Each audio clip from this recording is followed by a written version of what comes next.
तो गुरु महाराज कहते हैं तुम लोग चाहते क्या हो? तो एक नौजवान कहते हैं चाहना का कोई अंत है, मन तो बहुत कुछ चाहता है। कहा ठीक है, बहुत कुछ चाहता है, तो सबको समेट के थोड़े ही शब्दों में कहो।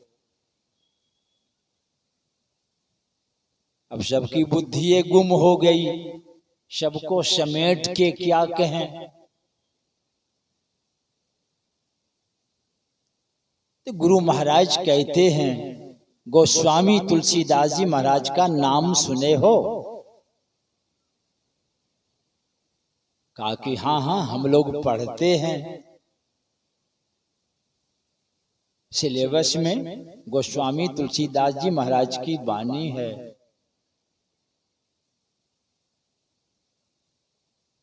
वे संत थे। कहा बड़ी अच्छी बात, तब तुम लोग जानते हो गोस्वामी तुलसीदास जी महाराज को, तो जानते हो कि मानते भी हो? कहा कि नहीं, वे पहुंचे संत थे।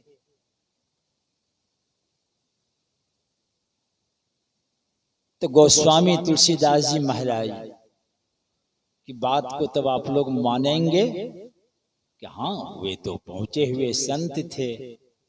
अच्छा तुम लोग ये चाहते हो कि हम लोगों की बुद्धि ठीक हो जाए? कहा ये तो सब कोई चाहता है, कौन चाहता है बेवकूफ बन के रहे और इस संसार में हमारी कीर्ति हो, यश फैले? का ये भी सब चाहता है, कौन नहीं चाहता हमारा नाम हो जाए? अब मरने पर एकदम अधोगति में चले जाएं? का नहीं, सब सदगति चाहते हैं, दुख में तो कोई जाना नहीं चाहता। और इस संसार में जब तक रहे तो ऐश्वर्यवान बन के रहे,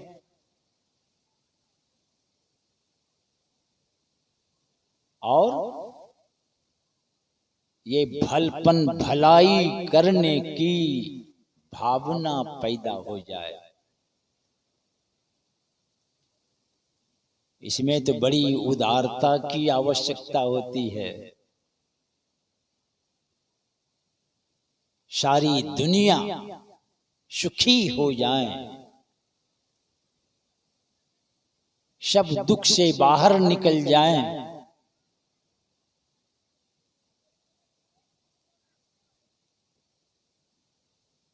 यह इससे बढ़ के और कौन काम है संसार में?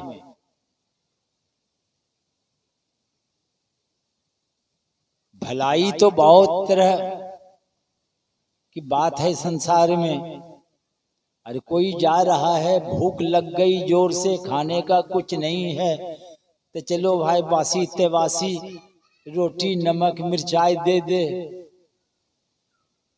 तो ये भी सेवा हो गई। भूख लगी है जो मिल जाए, नहीं तो प्राण पखेरु निकल जाएंगे। अगर उस बासी रोटी के बदले में कोई बढ़िया से परोठा भुंजिया हलवा बना के खिला दे तो उससे और बढ़िया नहीं है कि नहीं? तो सेवा तो एक से एक बढ़ चढ़ के, मगर सबसे बड़ी सेवा जन्मे नहीं लेना पड़े, झंझटे में नहीं आना पड़े, क्योंकि जन्म सबसे बड़ा दुख है। जन्म दुखम, सबसे बड़ा दुख। जन्मे नहीं लेते, झंझटे में नहीं पड़ते। पर एक फकीर कहते हैं अगर मैं न था तो खुदा था, अगर मैं न होता तो खुदा होता, पर होने ने मुझको जन्म दिया। ए खुदा अगर मैं न होता तो क्या होता? अगर नहीं आए हुए थे तुम तो वही होते, पर आना हो गया है किसी से, किसी को है पता क्यों आ गए? आ गए हैं सब, आना हो गया। अगर नहीं आते तो वही होते, मगर आ गए। रात दिन यही एक बात अंदर में उठ रही है कि हमारा जीवन सुखमय हो जाए। यही प्यास है। ये प्यास बुझेगी कैसे? यह राज, यह भेद तो एकमात्र संत सदगुरु के हवाले हैं। कैसी भी समस्या है, ये हमारे पूर्णिया जिला के जलालगढ़ में एक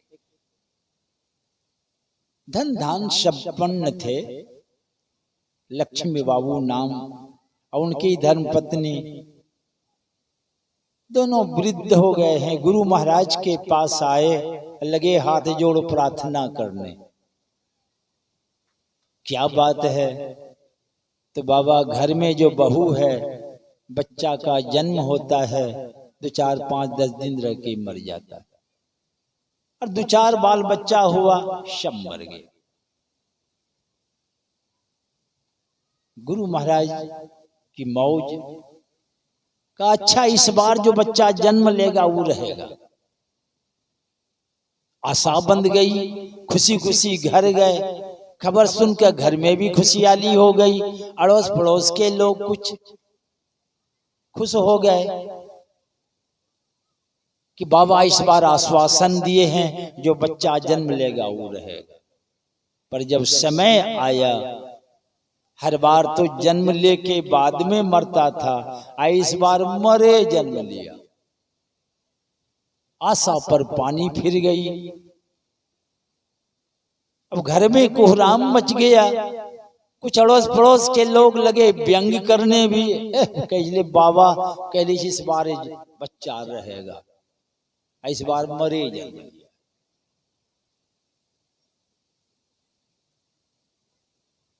अब क्या किया जाए?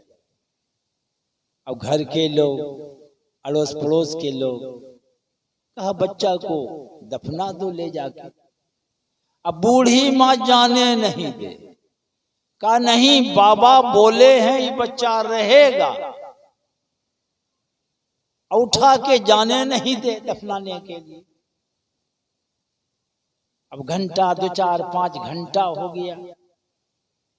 अब लोग कहने लगे ये बुढ़िया पगला गई है, उठाओ जबरदस्ती ले चलो, ये पागल हो गई है, पागल। पर संत कबीर साहब कहते हैं, भक्ति भाव विश्वास बिन कटे न संशय सूल।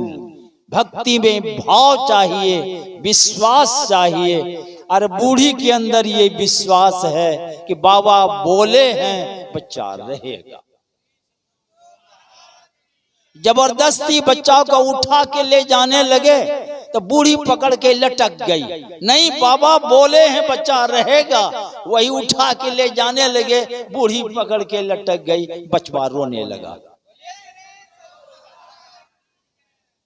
तो संतों में वो क्षमता है जो मुर्दा को भी जिंदा खड़ा करता है, और जो जिंदा है उसको परमात्मा का बंदा नहीं बना सकता। यह काम एकमात्र संत सदगुरु के हवाले है। पर संत बनते कैसे हैं?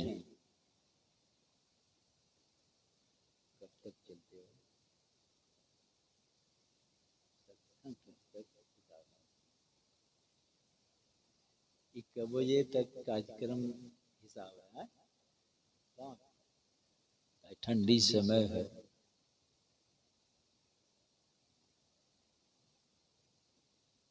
तो ये संत बनते कैसे हैं? कहीं आसमान से गिरता है कि धरती फोड़ के निकलता है? कहीं इसकी फैक्ट्री है क्या? कहीं फैक्ट्री नहीं है संसार में कि बच्चा का जन्म हो अब बस उसी मशीन में डाल दो, उधर से फिल्टर होके संत बन के खड़ा हो जाए। कहीं ऐसी व्यवस्था नहीं है। तो फिर बनते कैसे हैं? बिना व्यवस्था के बनते हैं क्या? व्यवस्था है पर है कहीं नहीं, आपके अंदर में है। आपके अंदर में है और आपके सामने है। पर दुर्भाग्य यही है उस व्यवस्था से मुंह फेर लिए, बस इतना ही बात। इसीलिए सब फेरा आप पर है।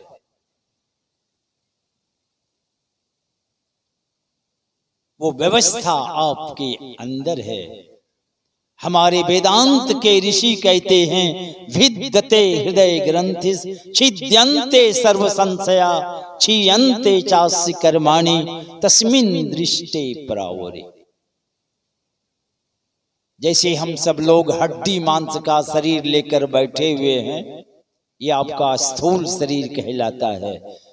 इसके अंदर एक सूक्ष्म शरीर है, उसके बाद कारण, फिर महाकारण, ये चारों जड़ शरीर है। इसी जड़ शरीर में घुसा हुआ एक चेतन शरीर है। यही चारों जड़ और चेतन को अलग करना है। और यह ऐसा काम है कि यही काम भाड़ा पर नहीं चलता है। किसी पंडित आचार्य को लगा दो और आप चले गए खेत और खलिहान कुट्टी कुटियाना। ये भाड़ा पर लगाने से ये काम नहीं होता है। यह काम स्वयं आपको मरने के पहले जीते जी करना पड़ेगा। चाहे बाल बच्चों के बीच रह के कीजिए, चाहे घर द्वार छोड़ के जंगल पहाड़ में कीजिए। हमारे गुरु महाराज पहले कहाँ दीक्षा लिए? गए तो बहुत संत महात्माओं के पास, कहीं तसल्ली नहीं हुई। जब तसल्ली नहीं होती है तो लोग इधर उधर झांकते रहते। तो दरियापंथी महात्मा की सेवा भी कर रहे थे, तसल्ली वहां भी नहीं हो रही थी, तो इधर उधर पता जहां चलता वहीं चले जाते। पता चला, भाई किनका पता चला? तो वो आदमी गोला मंडी संभाल रहे, वहां तो 100-500 मजदूर रहते हैं, हजारों बोरा उठाना बैठाना है, इसलिए मजदूर की व्यवस्था होती है। और मजदूर के झुंड में जाइए तब पता चलेगा कैसा गुलछर्रा मजाक होता है। सब तरह के होते हैं। और वैसे ही झुंड को संभालने वाले धीरज लाल जी महाराज गोला मंडी में रहते, उनके पास गए। किस समय? 12-1 बजे रात। बतलाइए कोई समय है? पर जाकर के कहे कि हमको यही समय है। कहा जब तुम्हारी मर्जी चले आओ। वे भी वैसे ही 1 दिन नहीं, 10 दिन नहीं, 3 महीना लगातार 12-1 बजे रात को पहुंचते, सत्संग सुनते। तो 3 महीना में तसल्ली मिली। तब हाथ जोड़ के प्रार्थना किए कि भजन भेद बता दीजिए। वे भी धीरज लाल धीरजवान, अब क्या सोच के नहीं बतलाए तो भेज दिए कहाँ कि भागलपुर मायागंज। हम लोगों को भी कोई भेज दिया है, सबको ये मायागंज में। ये सारी दुनिया सृष्टि क्या है? माया है। आके यहीं गंज में सबका गंजन हो रहा है। भेज दिए मायागंज मोहल्ला। किनके पास? वही बाल बच्चे के पास। नहीं हो, राजेंद्र बाबू वकालत वकील थे वे, उनके पास गए। बाल बच्चेदार हैं, आइए साधु भेष में हैं। जरा भी हिचक नहीं हुई, इससे काहे लेंगे, हम साधु हैं, काहे से भजन भेद लेंगे? मगर नहीं, भजन भेद लिए। अब वे भी कैसे? भजन भेद दे के कहा कि हम आपके गुरु नहीं होंगे, आपके गुरु बाबा देवी साहब। तो कह देने से क्या हो गया? आप किसी स्कूल में पढ़िए, अब मास्टर साहब के हम आपका गुरु नहीं होंगे, तो क्या कह देने से नहीं हुआ? यही हो जाएगा। हम हाफ पैंट पहनते थे उस समय, अकुप्पा घाट आते थे, बचपन की बात। अब कम से कम 7-8 सत्संगी बैठे हुए थे, अब गुरु महाराज भी बैठे हुए थे। अचानक गुरु महाराज कहते हैं इसको पहचानते हो? तो हमारी भी दृष्टि चली गई और सबकी गई। अब गुरु महाराज कहते इसको पहचानते हो? तो सब चुप। तो गुरु महाराज क्या कहते हैं? ये हमारे गुरु पुत्र हैं, इसलिए मैं इनका आदर सम्मान करता हूँ। राजेंद्र बाबू के ही सुपुत्र बैठे हुए थे, प्रफुल्ल बाबू नाम था उनका। अब देखिए यहाँ क्या बोल रहे हैं गुरु महाराज, हमारे सामने की बात है। आज जिस दिन बाबा को अंत्येष्टि के लिए चिता पर रख रहे हैं, तो भागरथ बाबा भी आए थे, दोनों एक जगह बैठे थे, तो बातचीत हुई। वे भी एक सुनाए कि प्रफुल्ल बाबू आए थे गुरु महाराज के दर्शन करने, तो जैसे दृष्टि पड़ गई तो कहा कि जल्दी से कुर्सी लाओ। तब तक वे आ गए तो कुर्सी ला धर दिए। तो गुरु महाराज कहते बैठिए आप कुर्सी। तो वे कुर्सी पर बैठने तैयार नहीं हुए, बैठ गए नीचे। कहा कि नहीं, आप हमारे गुरु पुत्र हैं, मैं आपका आदर सम्मान नहीं करूंगा। तो अब देखिए यहाँ भी बोल रहे हैं, भागरथ बाबा भी सुनाए, हम भी सुने गुरु महाराज के मुखारबिंद से। तो वे कहा तो हाँ यही बात है कि हम आपके गुरु नहीं होंगे बाबा देवी साहब, इसलिए गुरु महाराज कहीं पदावली बनना कहीं लिखित नहीं, इसलिए चुप रहे। मगर यहाँ देख लीजिए क्या बोल रहे हैं। तो भजन भेद लिए और बाबा देवी साहब सीधे दृष्टि योग बतलाते थे।